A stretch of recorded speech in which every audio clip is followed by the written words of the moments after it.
Now, Usi Maxwell, 103 bodies are about to be buried. What does the law say as regards the death certificate of certain persons? That's one. Number two, were the death certificate of these persons made available to the victim's family? Josh, there are no victims' family. You know, they are definitely, because they told us that nobody came to claim the bodies. That is what they said. And I've told you that reports show, you can check it, it's there in the media. Reports show that not less than 15 people dropped, 15 families dropped their DNA samples for it to be carried out so that they can identify their bodies. The pathologists refused to do anything. The Ministry of Health refused to do anything. In fact, a contact was made to somebody in the ministry who rightly informed the media, informed Nigerians that this was a deliberate action not to carry out this DNA test by the government. So when we are talking about the identification of these bodies, what was the modalities? As for death certificates, these are internal workings of the ministry and the mortuary attendants and, you know, the doctors. I don't know how these things operate.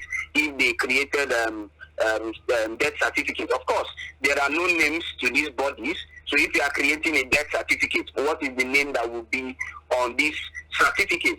As to the law regarding this, now, this is where we have a shortfall.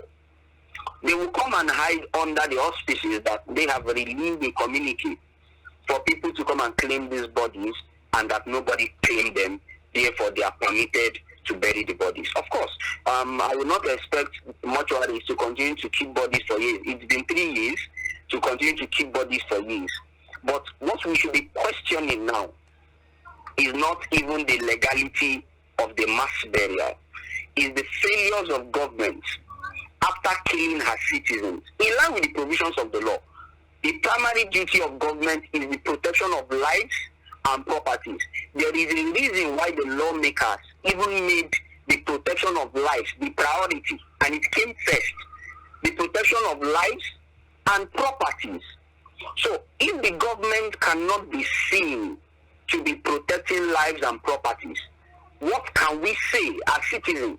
Is it not better that we begin to wield weapons, we begin to wield guns, we will begin to wield machetes and begin to protect our own selves? Now, a lot of people have brought out, you know, theories about how people started wielding guns in the United States of America, that they saw that the government was becoming very tyrannical, and they saw the means to make sure that citizens begin to wield guns, so that when the government begins to move mad, that the citizens can also join them in moving mad. But do we need to get to that point where every citizen begins to carry guns to protect themselves, not from the next criminal on the street, but from the government, which has the duty to protect?